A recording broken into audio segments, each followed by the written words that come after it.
My online store is off to a great start this year, and I know that things aren't going to get any less crazy. With ShipStation, you'll never have to worry about shipping again. Make the switch to a solution that handles all your shipping needs quickly, affordably, and painlessly. Now, my favorite thing about ShipStation is I can keep track of orders from any sales channel. And it saves me time by funneling all my orders through one simple interface, no matter where I'm selling. I can manage every order, Amazon, eBay, Etsy, or my own website from anywhere, even my phone. ShipStation also helps me save money because I can compare carrier options and choose the best shipping solution every time. My business gets the same discounted rates usually reserved for Fortune 500 companies. Ship more in less time with ShipStation. Use my offer code RESPECT to get a 60-day free trial.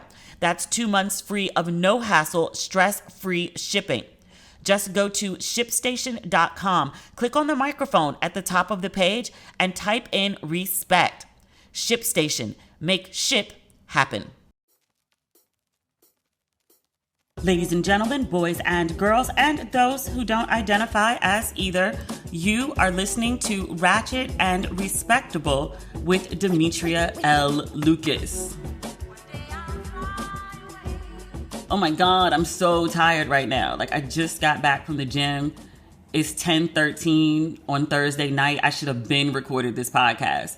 I pussyfooted around the house all day doing a bunch of nothing, trying to avoid the gym. Like, I detangled my hair, which I hate doing, twisted it, which I also hate doing, cleaned the house, which I hate doing, cleaned the bathroom, which I hate doing. I did a bunch of everything in order to avoid going to the gym, only to like decide somewhere around like 8 o'clock that like, you know what, you have to go. You have to go.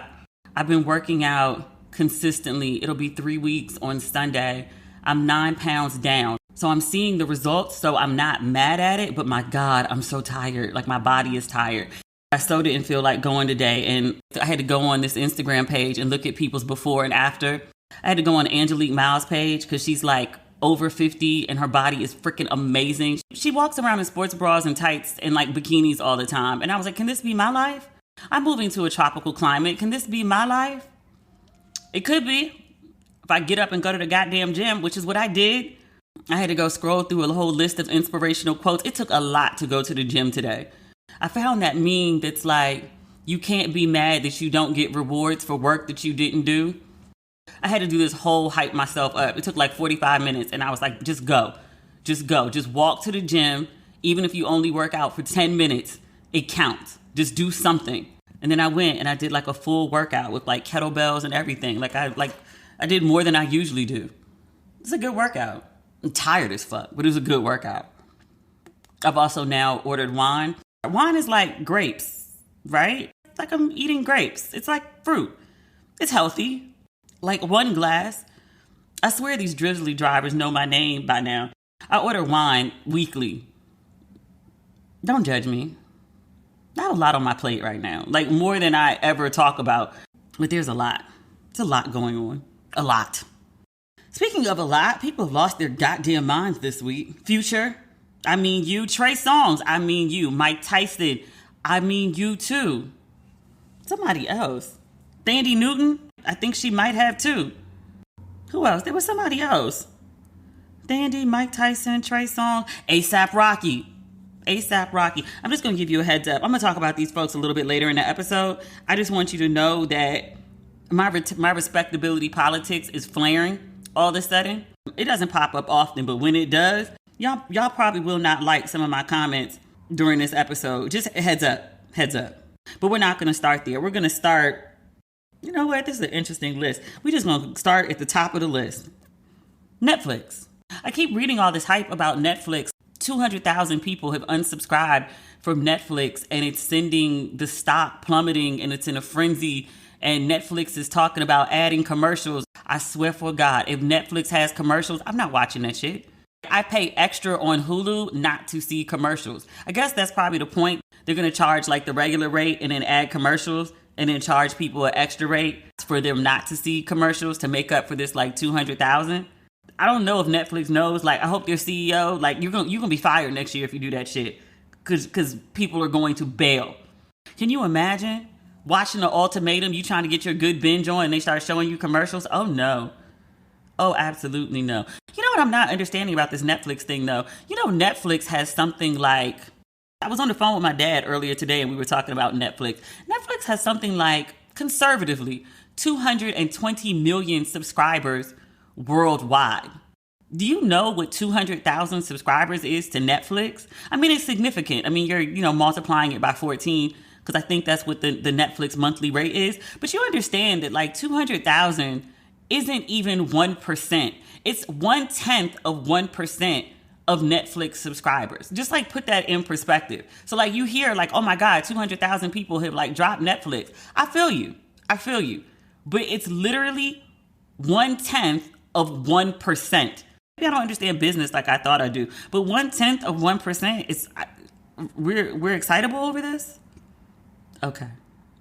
But their stock is plummeting because stock is based on emotion. People panic and sell and freak out and the stock plummets and then like, oh no, never mind. There was nothing to panic about. Okay, we'll buy back. What? It's kind of how the stock market goes. Oh, and good black news. This is like the only good thing on the list. Everything else is like pure shenanigans. Because again, people have been acting up this week. Shaq did a podcast interview with Meow. You know who Meow is. The guy who was talking shit about Russell Wilson. And then we found out a week later that he likes to role play as a stray cat and his wife likes to be an old lady. He goes and lays down on the porch and crawls around and shit. Him. He was interviewing Shaq on his show. And he asked Shaq something about his divorce from Shawnee. They were married for a really long time. They have 5 kids. And he tried to blame Shawnee along with Shaq. And he was like, it's a marriage and a divorce. Basically, his thought process was it takes 2 to tango. So like, you did things, okay, but like she did things too, right? Right? Like he was really like, trying to throw Shawnee in there. And Shaq was like, you know what? I've never really talked about this publicly before. And he was like, it was me. It was really me. And he was like, I wasn't doing what I was supposed to do. And he was like, what she was doing, like as a wife, as a mother, as keeping a home, as running the corporate part of it, like she was doing what she was supposed to do. That was me fucking up. I was like, shit. And it's not even like the most profound thing to say. I mean, like to take accountability for the things that you've done wrong and not throw the other person under the bus. It's a very basic thing to do. It's so rare that we hear men do it. Let me speak for myself. It's so rare that I hear men do it that it really feels like something when men do what I would say, talking to men, they would say otherwise. When I have interaction with my women friends, I feel like they're very quick to take the blame, even for things that aren't their fault.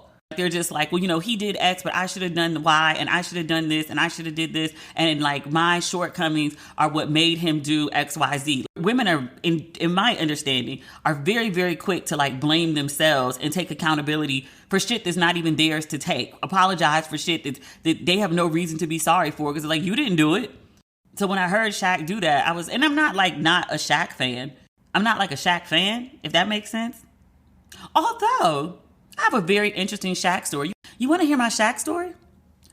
When I was like, I don't know, maybe 13, 14, I could have been 12.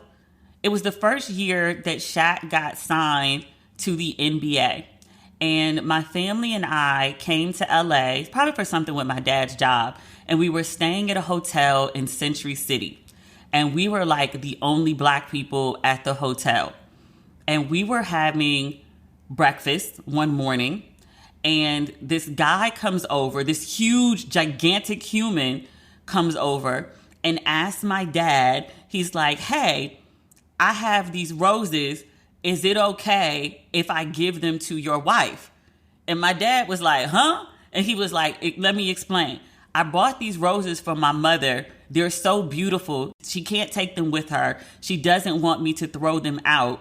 So would it be okay with you if I gave the roses to your wife? And my dad was like, oh, okay. So Shaq went and got the roses and brought them to my mom. And then we all took pictures with Shaq. I haven't seen the picture in years, but I know it exists.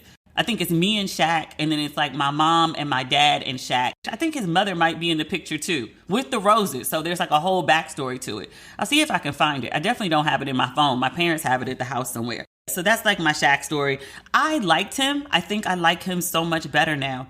That in between his like terrible dancing on YouTube, you know what? His heart is in it. And I'm not going to make any criticism of it. Singing, they say, make a joyful noise unto the Lord.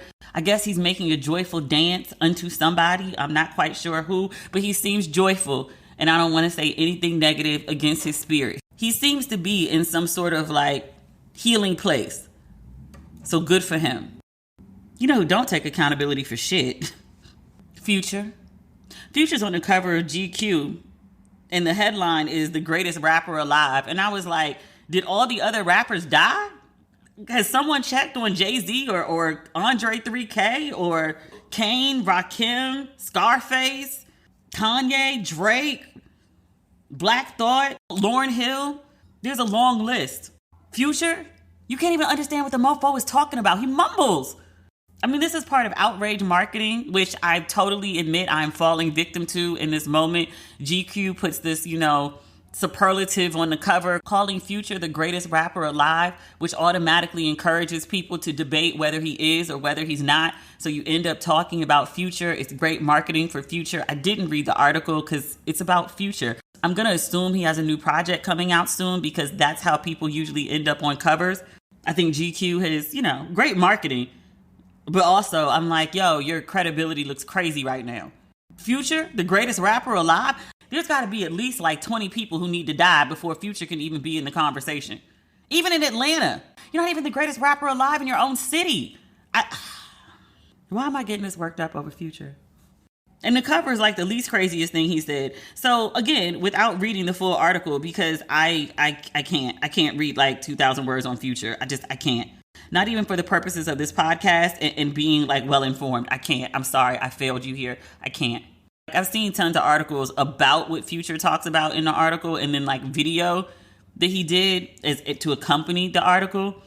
Apparently Future believes that of is it 7 baby mamas or 8? At that point, doesn't matter. But between his 7 or 8 baby mamas, or actually let me show respect, mothers of his children, he notes that he's never had more than one child with a woman. He's not with any of the mothers. So that's 8 broken homes that one man has created. Okay. He went on to say that all of those women were toxic. And I was like, all of them? All of them? Best case scenario, I'm going to speak to him how men speak to women when women are like, all my exes ain't shit. Guys be like, well, you should have chose better, Future. You chose 8 toxic people? What's wrong with you? You don't have no gift of discernment, none whatsoever, none? You're a grown-ass man. You almost 40 years old. No discernment? And let me be the first to say, I too have made bad choices. I also am blessed that I never procreated with any of those bad choices, so I'm not tied to them for the rest of my life. I believe in condoms. They're healthy and good. He might want to believe in them too. Don't create an 8th or 9th broken home. Try not to do that.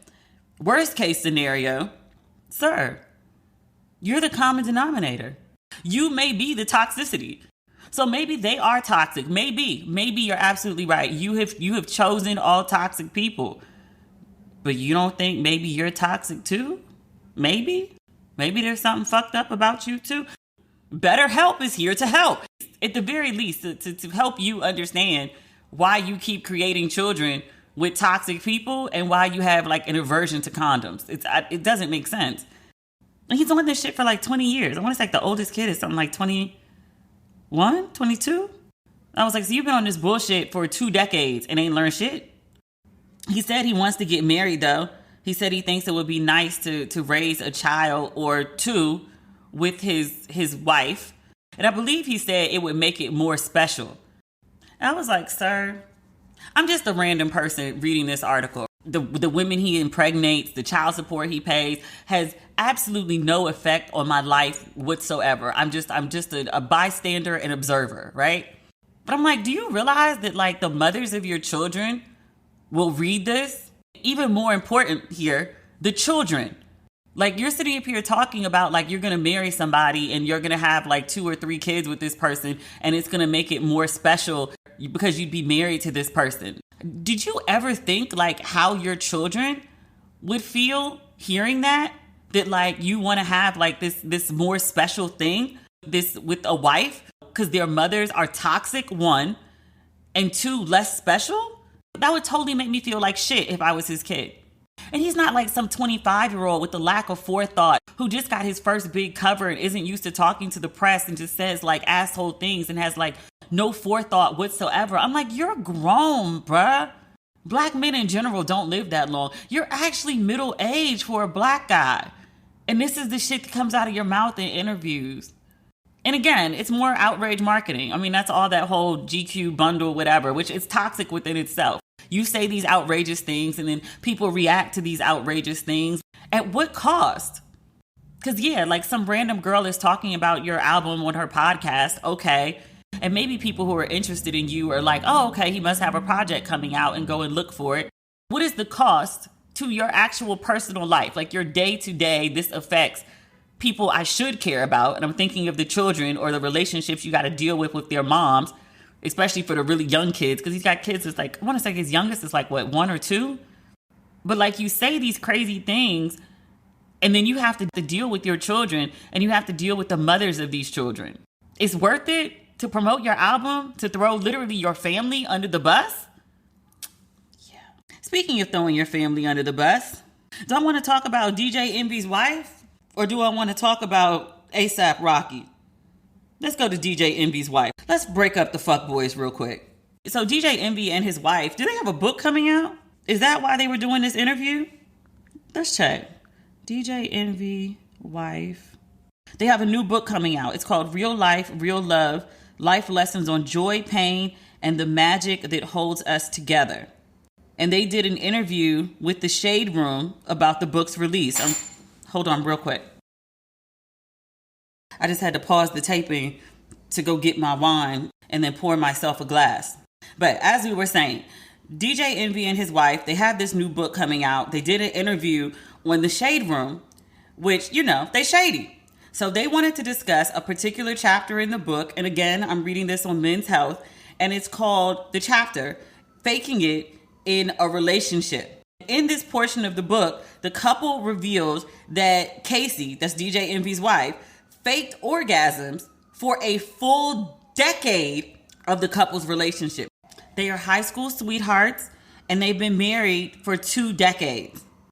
So it's like you was having sex with this man for 10 years and you didn't say anything? It's not so unusual. A lot of people don't say anything. There's an orgasm gap for a reason. We talked about the orgasm gap before. You know what the orgasm gap is, right?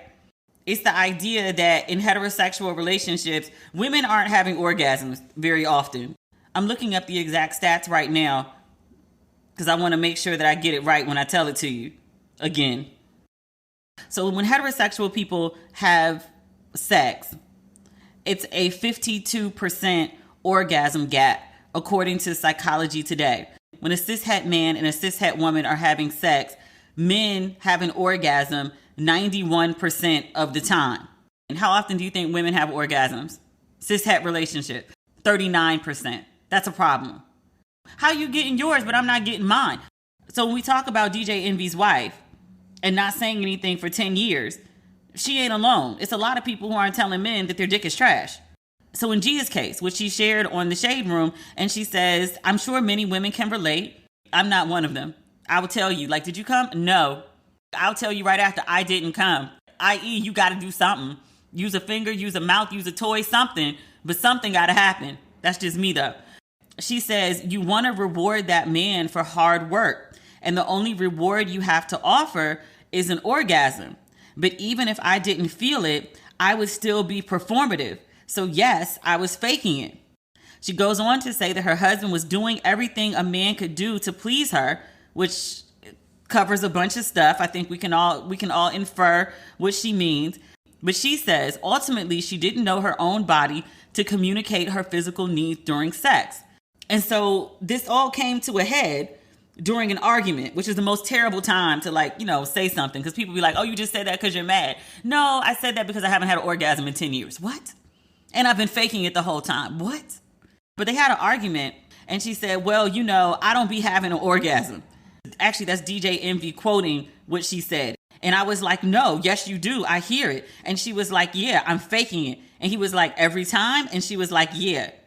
As soon as he said, I hear it, I was like, bruh, are you familiar at all with the female anatomy? Because you shouldn't just hear it. You should feel it. Like, there's a physical reaction when a woman has an orgasm. It's not just like, oh, I'm making a lot of noise. There's like a physical reaction. Like, there should be some throbbing and some clenching and some juicy, like just something. Like, you didn't feel anything. All you heard was noise. Like, bruh. DJ Envy said the revelation, quote and unquote, crushed him. He said, it hurt me because I thought I was pleasing my wife. You hear all these stories about women talking to their girlfriends like, ooh, girl, he was so short, or ooh, girl, he ain't doing nothing. And I feel like they laughing. And now I feel like that's what my wife is doing. She was telling people you were a good provider and you were a nice man and that she loved you. But she was telling people that the dick was trash. Her friends were trying to comfort her. I'm just telling you as a woman who people talk to. Like, yeah, that happened.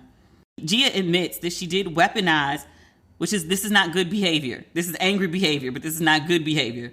She said she weaponized the fact that she wasn't sexually satisfied during their argument to hurt Envy, adding that she believes in part. Remember, I was just talking about how women take accountability for shit that's not their burden to bear? Exhibit A. She says she believes that her saying this to her husband is in part while he was famously unfaithful in their marriage. I believe it was more than once. They're talking about an incident from 2012 and then another incident in 2018. That's not important with who it was with. 2018, they still together. I guess they worked through it. Let's move along from that. But Gia says, me doing that was very detrimental, and it put into effect the fall of a series of dominoes that hurt our relationship in the absolute worst way. It was actually one of the reasons why he cheated. So let me get this straight. He has trash dick, and you're unsatisfied for 10 years.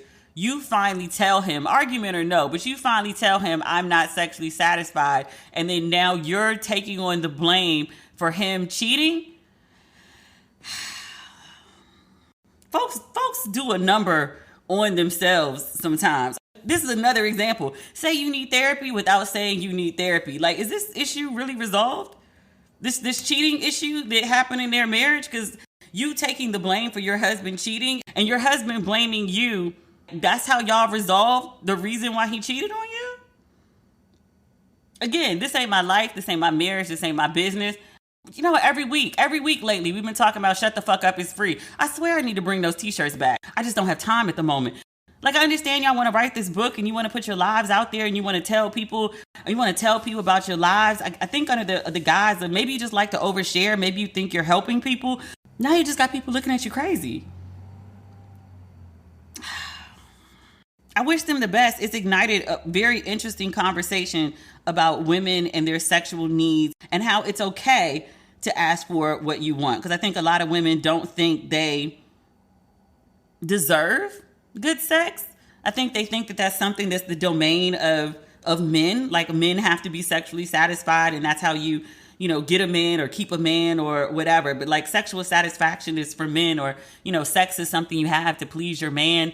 I'd like to think that way of thinking is no more. But then I read the comment section of people who are discussing DJ Envy and Gia and the orgasm gap. And it's yeah. A lot of women don't feel entitled, because men feel very entitled to have an orgasm. If a man doesn't have an orgasm during sex, it's like, what the fuck? But women don't. It's actually very simple if you know what you're doing, and quick if you know what you're doing. Our friend Ashley, Ashley, Sex Ashley, Friend and Filth Ashley. She's been on the show before. She's on a new show on Bravo. Let's look up Ashley's page real quick. Sex with Ashley on Instagram if you're not following her. Ashley be coming up with the craziest shit, and I'd be like, girl, what are you talking about? Love Match Atlanta, that's the name of the show. But there's a clip that's circulating from the show. Of course, Ashley's in it. Ashley showed up to meet her matchmaker, and the matchmaker was like, okay, well, what kind of things are you looking for in a man? And Ashley was like, somebody who can sexually satisfy me. He has to have a big penis. That's not exactly what she said, but that's what she meant. They looked around the restaurant and they found somebody was serving a sausage, and Ashley was like that. That's what I'm looking for. It's a large sausage. I was like, oh, girl, okay. And then Ashley had a bag of toys with her. She pulled out a whip. Is it called a whip? It had like the strings with it. There's another name for it. Flogging? I think that's what Ashley preferred. But she had a whole bag of toys. So the commentary has been, that I've seen, people talking about this clip and they were like, yo, she's like doing the most. Like, you know, she's not even talking about character or, you know, finances or whatever. She's just talking about a man who's going to sexually satisfy her. And, you know, if that's her desire is to be sexually satisfied, then she's not going to, you know, find what she's looking for. And I was like, really? Like the idea that a woman desires and expects to be sexually satisfied in her relationship just seems very foreign and far-fetched. Like, people are like, of all things to ask for. And I'm like, she's not asking for like a billionaire. She's asking to be sexually satisfied with a little, you know, some light kink. And people are like, well, she's not going to find that. Is good dick that hard to come by? I mean, I know it's plentiful and cheap. I mean, actually, it will pay you to use it. But is it not good? None of it? That's a goddamn tragedy. My online store is off to a great start this year, and I know that things aren't going to get any less crazy. With ShipStation, you'll never have to worry about shipping again. Make the switch to a solution that handles all your shipping needs quickly, affordably, and painlessly. Now, my favorite thing about ShipStation is I can keep track of orders from any sales channel. And it saves me time by funneling all my orders through one simple interface, no matter where I'm selling. I can manage every order, Amazon, eBay, Etsy, or my own website from anywhere, even my phone. ShipStation also helps me save money because I can compare carrier options and choose the best shipping solution every time. My business gets the same discounted rates usually reserved for Fortune 500 companies. Ship more in less time with ShipStation. Use my offer code RESPECT to get a 60-day free trial. That's 2 months free of no hassle, stress-free shipping. Just go to ShipStation.com, click on the microphone at the top of the page, and type in RESPECT. ShipStation. Make ship happen. When you nourish your body, you can transform your life. With Sakara's delicious plant-rich meal delivery program and functional wellness essentials, you can be in the driver's seat of your own health and experience true transformation. Sakara is a wellness company anchored in food as medicine, on a mission to nourish your body through the power of plants. Sakara gives you the tools you need to transform your life with their organic, ready-to-eat meal delivery program and functional wellness essentials. Their nutritionally designed, chef-crafted breakfast, lunches, and dinners are made with powerful plant-based ingredients, helping boost your energy, support your digestion, curb your sugar cravings, and get your skin glowing. Plus, it's all delivered right to your door. The Sakara shop is stocked with functional plant-rich products and wellness essentials to help you create a body you feel strong and vibrant in, like their best-selling Metabolism Super Powder, plant protein bars, teas, and their newest functional snack, Super Seed and Nut Blends. It's amazing. And right now, Sakara is offering our listeners 20% off their first order when they go to sakara.com/ratchet or enter code RATCHET at checkout. That's Sakara, SAKARA.com/ratchet to get 20% off your first order. Sakara.com/ratchet. A$AP Rocky got arrested. When we spoke earlier this week, he was in Barbados with Rihanna. There were pictures of them out on a date. We talked about, I want to say it was The Sun was the publication. It had pictures and they were talking about Rihanna with no drawers on and her belly out and this skimpy black dress on the date. And I was like, look, you know, they just had this, you know, this huge, not even, you can't even really call it a scandal. They didn't do shit. It was just these rumors about A$AP doing crazy shit. And I gave him the benefit of the doubt.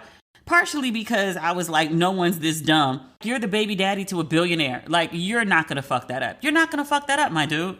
I wanted to have faith. And then also, I was like, you know what? It's just rumors. This is something I got from Candace Bimbo. Bless her heart. Red Lip Theology. I would rather support someone and give them the benefit of the doubt and be wrong than to attack someone and be like, you're trash, and then come to find out they didn't do shit. It's something I would want somebody to do for me. I've heard all sorts of crazy shit about myself. And I was like, where did y'all even get that? People be giving whole conversations talking about they saw me at places I've literally never been. I've read all sorts of bizarre shit about myself that never fucking happened. So I was like, you know what? I'm going to give him the benefit of the doubt. Just because I want somebody to extend it to me. And again, he can't be that stupid. Or can he? Or can he?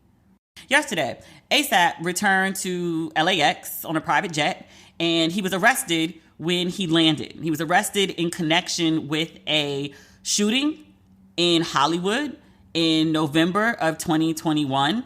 The story is that he got into some sort of disagreement with a friend, and he fired multiple shots. One of those bullets grazed the hand of said friend. He thinks. I was like, how do you think whether you got grazed with a bullet or not? Like, did you or did you not? This is up for question. I don't know. It could be. I've never been shot at. I don't know. I think it'd be something I would know, but perhaps not. Okay. So he has been arrested in connection with that. What was he charged with? Let's see. He's been arrested for assault with a deadly weapon. In November 20th, 21, like, we're not sure exactly how pregnant Rihanna is. She looks very pregnant. To me, like, she looks like any day now. She did tell Elle magazine, I think, that she was in her 3rd trimester. Just say she's like 8 months conservatively, right? We're in April. In November of 2021, ASAP would have known that Rihanna was pregnant. You know your girl is pregnant and you got a baby on the way and you're in Hollywood doing dumb shit like shooting at niggas in the street. Nigga. Really? So his bail was set at $550,000. He posted the same day. So he's free. I didn't read anything about them taking his passport, which would prevent him from returning to Barbados. I believe, just based on Rihanna's interview about how she wanted to raise her baby in Barbados, that maybe she's gone back home to have her baby. I hope he's able to return to Barbados for the birth of his first child. As the father, that would be most important. Look, y'all know I gave ASAP the benefit of the doubt. Y'all know I did. When Rihanna initially announced that she was pregnant by ASAP, I was like, girl, no. And I'm not an ASAP fan. He says crazy shit about black women. I might even call him a socialite. I don't know if I called him that on here, but I did on Facebook. You know what this woman posted in the comment section today? And I'm not going to say it any better than she did, so I'm just going to quote what she said. Because it's not just Rihanna doing it. There's other people doing it. She said, let me find this quote. Because I had to DM her and I was like, sis, you said a goddamn mouthful, sis. Did I screenshot it? I'm disappointed in myself if I didn't. And it seems that I did not. Oh, I'm so disappointed in myself. So her comment was, and she was like, what is going on with black women? And she used the example of Nicki Minaj and Rihanna. But she was saying that it applies to like more than just them. They're just like the public faces of it. And she's like, Nicki Minaj married and had a kid with a guy who was a convicted rapist, who went to prison twice, who's facing jail time for not registering as a sex offender. You are like a millionaire. You are famous. You are accomplished. You have set records and won awards. You have gone out into the world, and whether you like Nicki Minaj's lyrics or her music or whatever, but she has gone off into the world and made something of herself. Nicki Minaj is a brand TM name. And you married a sex offender? Married and had a kid with a sex offender? Like, you tied your fate to a sex offender? Rihanna hasn't married ASAP, but she's having a kid with him. In a sense, she's tying her fate to him. They got to deal with each other for the rest of their lives. But it's like, you are Rihanna. You are Rihanna. Like, you came from this small island country. And Barbados is dope. It's not like some impoverished island nation. Barbados is one of the wealthier islands. But like, you came from this like tiny island and you turned yourself into a worldwide phenomenon. Like, even before Fenty and the billions and all that other stuff, you are like iconic. Like, you sell coffee table books for $100 that are just pictures of your face and your body and your clothes. Like, you've made iconic videos. Like, you are the soundtrack to people's lives. Like, you've made platinum records. You've performed in these venues. Like, you've gone out into the world and you've accomplished things that you probably didn't even dream possible for yourself. And it's paid off for you. She's 1.7 billion on the Forbes list. And who you have a kid with is this guy who constantly says and does like reckless shit in public, no less. You've got the interviews where he's talking reckless about black women in their lipstick. And then you've got like the other stuff about like Black Lives Matter. Like, don't ask me about that. Like, I'd be up in Hollywood, which is where he was when he allegedly was firing shots at this person. He goes off and gets himself arrested for some dumb shit overseas, literally locked up abroad. And then maybe you just think that, but he's a fluke and I know him and we're friends and he's not who he, presents himself to be in public, or he's changed and whatever. And I'm like, well, here you are as this like iconic black chick. I'm not going to say role model because I don't think Rihanna's necessarily role model, but the people like actually like love, adore, and pretty much like respect for like the music, the fashion, the hair, the business acumen, just the overall I don't give a fuck attitude. And like you choose to have this kid with like this dude who just for whatever reason cannot keep himself out of jail. And he's doing this shit at 33, not like 23.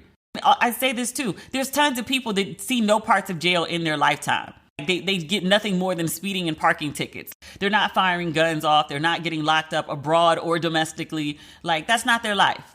But this is who you had a kid with. But the woman was asking, and I'm so mad I can't find her quote. Even when I go to the page and scroll, she was like, what is going on with black women that like we think that these types of men are the best we could do? A sex offender and a guy who keeps getting locked up. And, people were trying to give Rocky the benefit of the doubt all day, and I respect it. I totally do. And they were like, it's a conspiracy because he's having this baby with Rihanna. Like, people are out to get him. I'll give y'all the rumor from last week. I'll give y'all that. That was unnecessary and that was stupid. Multiple people have said it's not true. That was low. That part could have been a conspiracy. This part, people were like, well, it happened in November and they're just arresting him now. You know that this is like real life, not Law and Order, and it takes longer than 45 minutes to like do a proper investigation. You know that, right? A lot of people don't. It's worth being said. And then they're like, well, he's about to have this baby, and so like, why now? And I'm like, do you think that a police investigation is supposed to stop, or they should take into consideration that like, oh, we can't arrest him now because he's Rihanna's baby daddy? Do you think they care? Why would they? Like, the man is firing off allegedly shots in public on streets in Hollywood. That doesn't seem like, I'm not going to say he's a menace to society, but that doesn't seem some sort of like menacing behavior, unsafe behavior. And it's also just very interesting to me, like, why people think an exception should be made for him. You're allegedly shooting off a gun in public. You're shooting at someone in public. You know how reckless that is? But some consideration should be taken into account because he's Rihanna's baby daddy? Really? With a history of doing dumb shit? Really? I told y'all I had some respectability shit coming out. And honestly, in my head, I don't think it's respectability. I think it's just basic common sense shit. I genuinely hope for more so for Rihanna's sake and the baby's sake than his, that he's able to get back to Barbados and he doesn't get locked up and this is just a fine or a probation. For her sake and that kid's sake, I hope that he doesn't get locked up. I say that sincerely. But at some point, he got to stop doing dumb shit.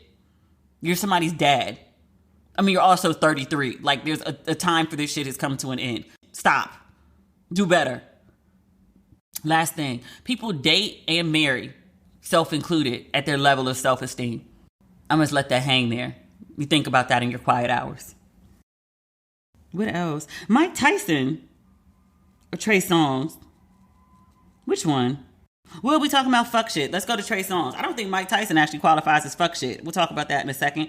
Trey Songz, we talked about him last week. We talked about all of his allegations and how podcast Rory, used to be on the Joe Budden podcast, how Rory, and I played you the clip when Rory was like, the Trey Songz documentary that comes out someday is going to be worse than R. Kelly because I know 10 to 15 women that could tell you stories about Trey Songz.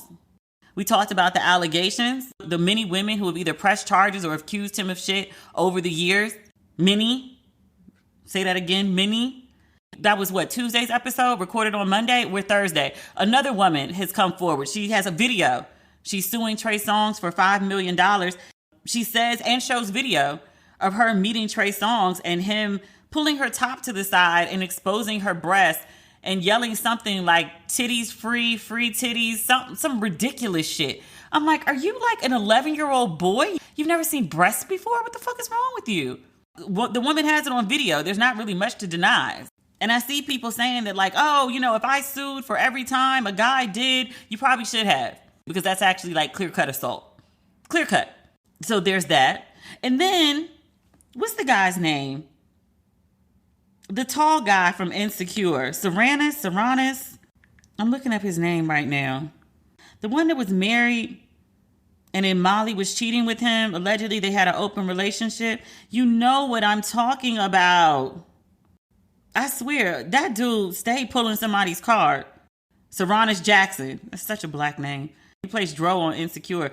He did an interview, and he was talking about bitch-ass niggas, and he was trying to talk around it, and then he decided, fuck it. And it was just like, I'm talking about Trey Songz.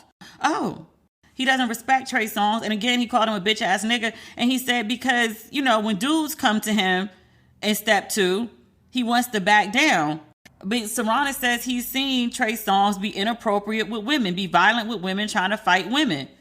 Folks is coming out the woodwork. Remember I said last week, and I was like, I wonder if Rory is going to be like Hannibal Buress. Is that the guy's name? Why can't I remember this man? The comedian that started talking about Cosby, and then all the people started coming out the woodwork. I wonder if he's about to be like the tipping point for that. It's starting to seem like so. And like some of them be doing crazy violent. Like I said, have some run-ins. And they do that thing where they were trying to sell this tough guy scene, like this one, Trey Songz. Try to press women, you know what I'm saying? But then would turn down the fade when it came up to him for the fade. Turn it down. I'm not cool with it like that. I'll try to knock out, keep running, but like he wants to fight women and stuff like that. And to me, I can't operate like that. So he did that interview on Guys Next Door pod. You just heard it. I just played it for you, where he's talking about how Trey Songz likes to fight women. Again, he wasn't going to say the name, and then he was like, fuck it. Again, I'm like, did Rory just like open the door and everybody's about to run through with their Trey Songz story? I'm like, bruh. I was like, that's the second time another man has thrown you under the bus. You know how a lot of men, I'm not going to say all men, a lot of men have real issues with something that's done to a woman. Like, oh, like you cheated on your wife, you beat a woman, you pushed her down the stairs, like whatever. Men be like, well, you know, that's not my life. That's not my problem. That's not my relationship. You know, people had their issues, blah, blah, blah. Like it's very blind eye. So at the point where other men are calling a dude out on his behavior, do you know how bad his behavior has to be for other men to speak up and publicly to be like, yeah, that's a bitch ass nigga. He fights women. I need to say allegedly so I don't get sued, even though I'm quoting from an interview, but still, let's just cover our bases. But also, like, you know, Rory, he was like, I know like 10 to 15 women that could tell a story about Trey Songz, and it's going to be like worse than R. Kelly. Really? Really? Men are talking about you like this in public? It's not just a bunch of women saying like you do this shit. Other men are publicly coming forward saying you do that shit. You know how bad it has to be? It has to be bad for other men to speak up about it. And in public, let's see. I said last week, we're going to keep an eye on it. Now we're talking about it again. Let's see what happens over the goddamn weekend. Can we get to the weekend without another Trey Songz allegation of violence or assault against women coming up? Let's see. That's the challenge. Shaving has always been a nerve-wracking experience for me. I don't have the steadiest hand, and I rarely walk away without a nick or a cut. Until I tried Athena Club. Athena Club's products are game-changing. They're gentle on my skin, leaving me moisturized, super smooth, and very important, bump-free. Athena Club's razors are designed with built-in skin guards to help prevent razor burn while being gentle on curves. The razor blade is surrounded by a water-activated serum with shea butter and hyaluronic acid, which is the holy grail for skincare. The best part is the razor kit is only $9 and comes with 2 blade heads, a magnetic hook for shower storage, and your choice of handle color. And the razor has 6 color options, but they also have black and white razors. That's the one I have, which I've never seen before from other brands. Plus, you'll never have to worry about running out of refills or being stuck with dull, overused razors. You can choose how often replacement blades are sent to you with free shipping. That means fresh, ready-to-use razors always arrive right when you need them. Also, you have to try their Cloud Shave Foam. I hadn't used shave foam in so long, but it's such a premium experience to nourish your skin while shaving. And it's super foamy.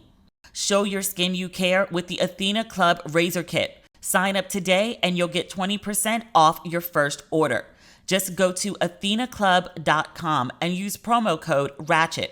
That's ATHENACLUB.com with promo code RATCHET for 20% off. In his new Audible original memoir, It Takes a Woman, Hollywood producer and best-selling author Devon Franklin introduces listeners to an extraordinary group of women, his mother and her aunts, who stepped in to raise him and his brother after his father's shocking, untimely death. We get to hear from the women themselves about how they heeded the call and selflessly gave of themselves so Franklin could grow into the man he is today. The story comes to life in candid conversations that cover everything from marriage, death, divorce, and regret to colorfully frank advice about dating, sex, and money. It Takes a Woman offers listeners an emotional journey of tragedy, triumph, and healing, and it celebrates women everywhere who enrich every life they touch. No matter what you may be going through, Devon invites you to embrace his village as your own and learn the valuable lessons the women in his life shared with him. Listen on Audible at www.audible.com/ittakesAwoman. Mike Tyson beat somebody's ass on an airplane. I don't really want to talk about that too much because I'm waiting for more details for this story to come out. I saw the video. I saw the long version of the video. Mike Tyson's on a plane, JetBlue. People were like, why the fuck is Mike Tyson flying JetBlue? I was like, is there something wrong with JetBlue? Maybe he just needed to get to where he was going. He was in first class. But Mike Tyson, there's a video of him like beating this guy's ass. Even in like the longer video, like you can see the guy, he looks intoxicated and he's antagonizing Mike Tyson. And then it just cuts to Mike Tyson beating the guy's ass. And I was like, I want to know, like, what happened from Mike sitting in his seat to the guy antagonizing him? Like, I want to see the point where, like, Mike turns around and says something, the guy says something, and then Mike Tyson decides to lean over his seat and beat his ass. When I was talking to my dad earlier, he was like, did he call him the N-word? That's something people go to, like, 0 to 100 on your ass for. Mike Tyson's publicist gave a statement and they said the guy threw a water bottle at Mike Tyson. He was antagonizing him and then he threw a water bottle and then Mike like lost it. So I saw a lot of people saying like this guy like purposely antagonized Mike Tyson and, you know, he was looking for a payday and unfortunately like Mike gave him one, and could be. I also think the guy just happened to be like drunk and was being an asshole and, you know, fucked around and found out. I don't really understand though, like what in your right mind? And again, he looked intoxicated. So maybe he wasn't in his right mind. But I was like, what would make you think that the former heavyweight champion of the world, who is in excellent shape, by the way, whose hands are registered weapons, like what would make you think it's a good idea? You know who I'm going to antagonize today? Mike Tyson. That sounds like a good idea. Does it? I don't think he had enough forethought to be like, this is a payday. It probably will be. Is something going on with like, how old is Mike Tyson? Let's look at Mike Tyson's age. 55. Is something going on with like, very specifically, like middle-aged black male celebrities? You got like Will Smith, who's had a 30-year very public career of not doing anything really crazy or excessive, who gets on stage at the Oscars and slaps the fuck out of Chris Rock. I mean, and this is someone that he knows. And then you have Mike Tyson, who, you know, has been known to do some crazy shit, like bite somebody's ear off, knock people out in like 30 seconds or less. It's for professional reasons, but still. But like, you know, he's been pretty calm for like the last few years. He's a family man. He's on the kissing cam. He's like a cuddly house cat these last few years. He's blushing after he gives the kiss. The man's just happy and in love and minding his business. Just like 2 weeks ago, we were celebrating how Mike Tyson is living a good life, and we're happy and proud of him for being unproblematic now. He's zenned himself out. He seems to have done his personal work. He was doing well. And then all of a sudden he's like, beating the shit out of somebody on a plane. What's going on? I swear for God, bubble wrap Bobby Brown. Don't let Bobby Brown do shit. Bobby Brown got a new show coming out, him and his family. It looks like a wholesome, nice show. Bobby looks healthy. He looks sober. He looks clean. He looks in good spirits. We've waited a long time for this version of Bobby Brown. He's been through so much in his life. Please, no one antagonize Bobby Brown. Don't make no jokes about him. Don't make no jokes about Whitney. Don't make no jokes about his children, his wife. Just say congratulations, Bobby, and let it go. No shady comments, nothing crazy to Bobby Brown. Just let Bobby be. We not trying to trigger Bobby. I don't want to see any behavior like this from Bobby or nobody else. I want all black men over 50. I don't know if y'all therapy, anxiety medication, something. Maybe just a glass of wine, take the edge off like I'm doing right now. Something. But I don't want to see no more black men over 50 or over 30 ASAP. That means you and Trey Songz. I don't want to see no more drama. Put on some Mary J. Blige, chill yourselves out. Go smoke like Snoop. The Snoop ain't been involved in well, that's not true. He had a Gayle drama, but that was just chat. Is that where the bar is? I'm like, well, at least he ain't like hitting nobody. Because I feel like that's where we are right now. God damn. Maybe he ain't smoked that day. He's usually way more zen than that. I met him once at Cipriani. They're upstairs in the VIP. There's a whole bunch of people. It wasn't just like me and him. He'd been on the road for a while and he was homesick. And he was smoking in Cipriani, which, you know, anybody else would have been kicked out. But, you know, it's Snoop.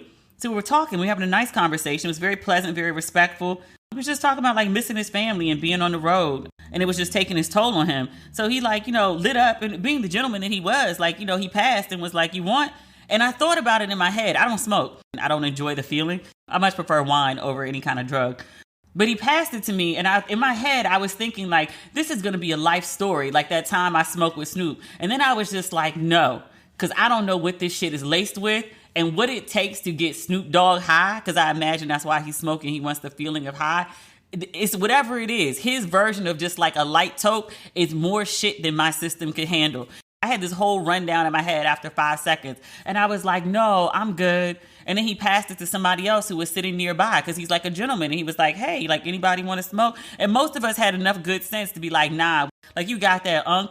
My one friend took the opportunity and was like, yo, once in a lifetime, I get to smoke with Snoop. So he took it and he pulled and he did like a deep pull. And we all sat there and looked at him and was like, nigga, you about to be fucked up. Lo and behold, literally 10 minutes later, that dude was knocked the fuck out. Laid out, head back, mouth open, sprawled in a chair. Out of it, gone. And Snoop was perfectly fine. He rolled up another one and started smoking that. I was like, oh, fuck no. I should really put some of these tales in a book. Maybe someday. Oh, last but not least. Oh, no, it's not last but not least. There's Thandiwe Newton. We talked about her being fired from the film set. And at the time we spoke about this, I didn't know. She's going through a divorce. She's been married for over 20 years. She and her husband are going their separate ways. And I was like, oh, girl, that explains everything. You should have said that from the beginning. You should have said that way back when you was talking about dark-skinned women and apologizing to them for you being the one chose. People would have understood. You said that crazy shit, and then people would have been like, well, you know she's going through a divorce. Like, oh, I quit my last job because my boss was going through a divorce. Like, she was on a terror. She was a reign of terror. And nobody understood why. I mean, she was awful. Slammed her hand on the table and was like, if anybody has a problem, you can see me outside. Really? Really? That was the day I was like, you know what? I'm done. I'm out. Literally, that was the day I decided. I was like, you know what? I think I'm going to be self-employed because this is not going to work for me. And then we found out later she was going through a divorce. And I was like, God damn it, had you told somebody you was going through things, we would have been like, oh, you know, like she's on one right now. She's going through a divorce. I probably would have stayed a little longer. I mean, it all worked out in the end. But still, just told somebody. Thandiwe, now, like, you know, her saying that crazy shit about like that I'm the one chosen and crying in interviews and shit. I see where we're going. There's a lot going on with you right now. You're not in an emotionally healthy space. Okay. And then this most recent thing, this argument that alleged happened, she was like, that's not why it happened. I'm leaving for family matters. I totally believe that argument happened. I totally believed you were a raging maniac because you're going through a divorce. It's okay. Like, it happens to the best of us. The best advice one of my friends gave me, I did a TV interview shortly after I left New York, which is a euphemism for separated from my husband. I moved back to DC. I did this interview for Fox 5. And in retrospect, it wasn't the worst. I usually don't go back and watch myself, but I went to watch it to see just how bad it was. But I did this interview. And then when I left the studio, I was driving home and I pulled over and cried in the car, like had this full like meltdown. And I think I wrote about it because I was just very transparent about like where I was like head-wise. So people understood like, oh, she's going through a divorce. Like if she's a nutcase right now, like understand like there's some stuff going on. Like, be easy with her. She's a little tender at the moment. But a really good friend was like, yo, you don't need to be on TV. You don't need to be on social media. You need to just go sort your shit out and then come back. Like, no one's going anywhere. Everyone understands, like, there's things going on. But what you don't need to do is be like, you know, sitting on somebody's panel and acting a whole goddamn fool for the world to see. It's really not the best idea to, like, I don't know, go on Good Morning America right now and have like a fucking public meltdown in front of millions of viewers. How about you sit down? And I was so mad at her at the time. And I was like, this is the only thing I got. Like, I have no husband. I have no house. I don't have my furniture. Like, my whole life is in, disarray. And I don't know how anything's going to land. And I can't make any financial decisions or emotional decisions. I can't even, like, get my fucking last name back. And she was just like, do you hear yourself? Do you hear yourself? Don't go on TV or radio. Nothing that can be documented. Nothing that you can't control. And I was like, okay. So initially I'd read that Thandiwe was going to rehab. She said things that happened on the set of this film and, she was just having some problems and said she was going to rehab. And then I read on page 6, this is a story that came out on April 20. They said she's not going to rehab. She's refusing to go to rehab. Instead, they said Thandiwe has grown close to a young musician after her marriage crumbled. Page 6 notes that Thandiwe is 49. They say her new boo, he's a singer, is 23. Thandiwe. We've seen this story before. It don't end well. It don't end well for you. Let me tell you something. Them 23-year-olds, they got a lot of energy. They got abs. They got broad backs. They don't take too much time to recover in between sessions. I get it. What they lack in skill, they make up for in enthusiasm. I get it. We've seen this story before. It don't end well. You know what else 23-year-olds do? Run their goddamn mouths. They from a whole different generation. They believe in oversharing. They will use anything from their personal narrative to promote shit. Thandiwe. I'm not saying this young boy gonna do that. I'm saying the odds are not in your favor, ma'am. Nothing good can come of you spiraling from a divorce and trying to solve your problems on a 23-year-old dick. You need a therapist, ma'am. You said you need rehab. I don't know what's going on with whatever addiction you're trying to break, but you need to go to the rehab. They said all your friends are telling you need to go to rehab. All your friends are not lying to you. They tried to make you go to rehab. Go.